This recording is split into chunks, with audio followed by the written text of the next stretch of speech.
Psychedelic Furs, of course, and Pretty in Pink. It's 26 minutes past 9.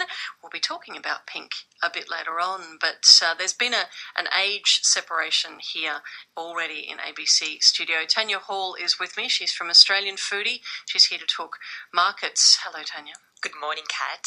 Do you remember the film Pretty in Pink? I don't, because I never saw it. It's because it wasn't big during my time when I was in my youth. I was exactly the right age to desperately want to be Molly Ringwald. Yeah, that doesn't really mean much to me, I'm afraid. Breakfast Club?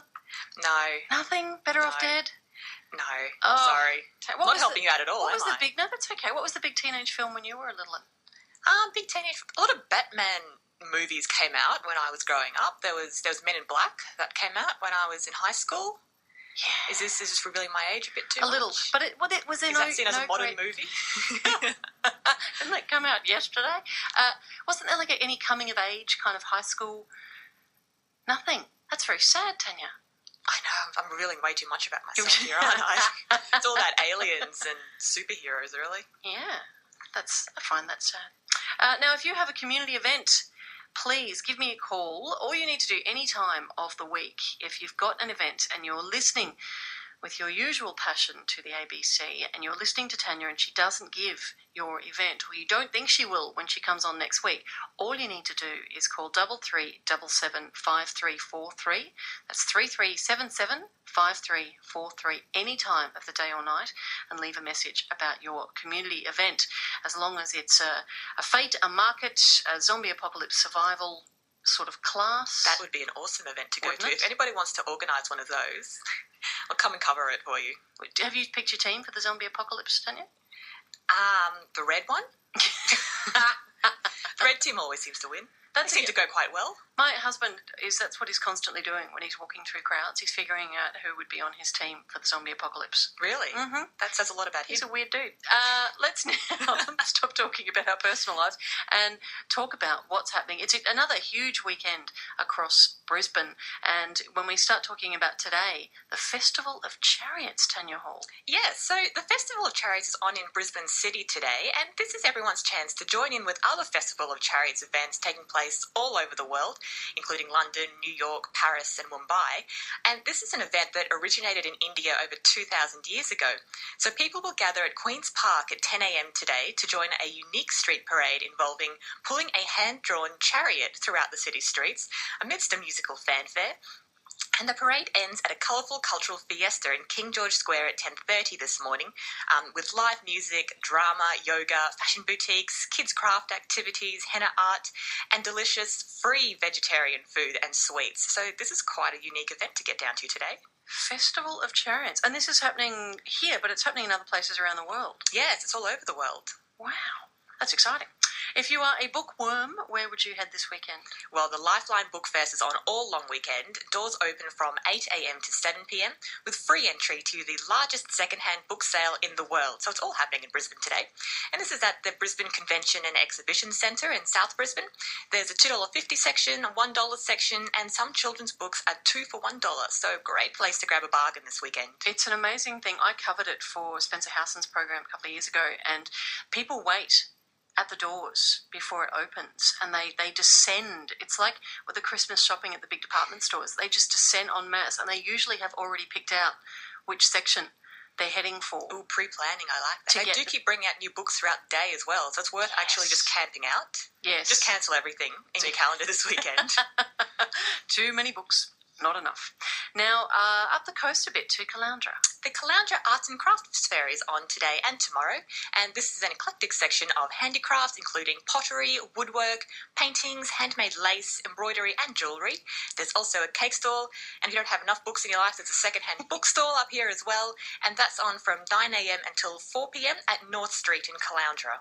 And I do love a twilight market. This one is up beyond the range. This is a brand new twilight market, so they're spreading out. This one is in Marigandon, which is just north of Toowoomba. So from now on, this will be on the first and third Saturday of the month from 4 p.m. to 8 p.m.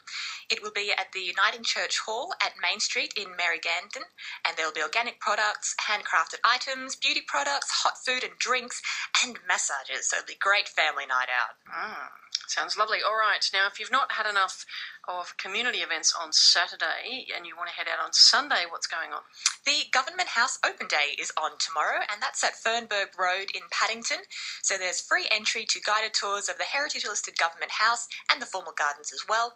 There are displays and activities, including live music, and food can also be purchased there, and that is on from 10 a.m. until 3 p.m. tomorrow. So hopefully we'll get some good weather then. So my neck of the woods, I might cruise on down after I broadcast live from History Alive at Fort Lytton, which I'll be doing tomorrow from 10 till 12 in full medieval garb, Tanya Hall. That's exciting. Are you wearing a headpiece? Possibly. We're not sure if we can get it over my curls, but give it a try. But it was very difficult to find, I must say, a costume that fits a 6 foot, I believe the term is buxom, lady. But we managed it. You should come along, check it out. The festival, not me. just for Kat's outfit. Everyone rock up. Come and see me and leave. No, there's all sorts of things going on. Now to Our Lady of the Assumption. The Our Lady of the Assumption Primary School is holding their annual community festival from 10 a.m. to 3 p.m. and this is at Inogra. So there are a range of activities including market stalls, live entertainment, community displays, food, a coffee shop, face painting rides, and there is a bar for anyone over 18, not under 18. You've got to be a fan of that. Well, maybe you don't. Perhaps you're not into that sort of thing. Logan Eco Action Festival. Yes, or also known as LEAF. This is on at the Griffith University Logan campus from 10 a.m. to 3 p.m. tomorrow. It's an environmental event with an array of eco businesses, live music, demonstrations, workshops, and children's activities. And the last 3 LEAF events have attracted about 15,000 people keen to learn more about sustainable living. So you'll be in good company if you go to that one. Now to the incredibly beautiful Tally Valley. Yes, down at Eleonora, the Tally Valley Indoor Markets is on tomorrow from 7 a.m. until noon. This will be full of pre-loved items, handmade crafts and accessories, clothes, unique kids items, and there's loads of food on offer too. Now to the Gold Coast. Still at the Gold Coast, the Riverside Markets GC is on at Upper Coomera State College tomorrow from 9 a.m. until 2 p.m. There are over 60 stalls with arts and crafts, live music, food, fresh fruit and veg, and there's also a car boot sales section for any savvy shoppers out there. Sounds lovely. Will we haul you down? Do you think we could lure you out to Fort Lytton, Tanya Hall? Maybe. I'm actually going down to the Gold Coast tomorrow, but I might do a stop along the way. I'm going to check out one of these 2 little events down there. Oh, that sounds lovely. Well, yes. Make sure you report in and send any lovely photos to our 612 Brisbane Twitter account so we can see what everyone's up to across Brisbane. Now, I was talking before I introduced you, Tanya, about pink, because we're going to be talking about the meaning of pink a bit later on. And I thought I'd ask you, since you are a girl, were you a pink person when you were growing up? Were you a little girl in pink? I wasn't really. I wore a lot of different colours. I was more of a rainbow child. What about now? Probably more of a brown person, really. We're more neutral colours in my older age. When I think of pink, though, I do think of like fairy floss and raspberries, foodie items, cherries, raspberry jam. Do you think if I named any colour, would you name a food to go with it? Possibly. Tanya Hall is from AustralianFoodie.com. She's with us this time each week. And if she missed your event, you'd like to make sure that everyone knows about it, then just give us a call on 3377 5343.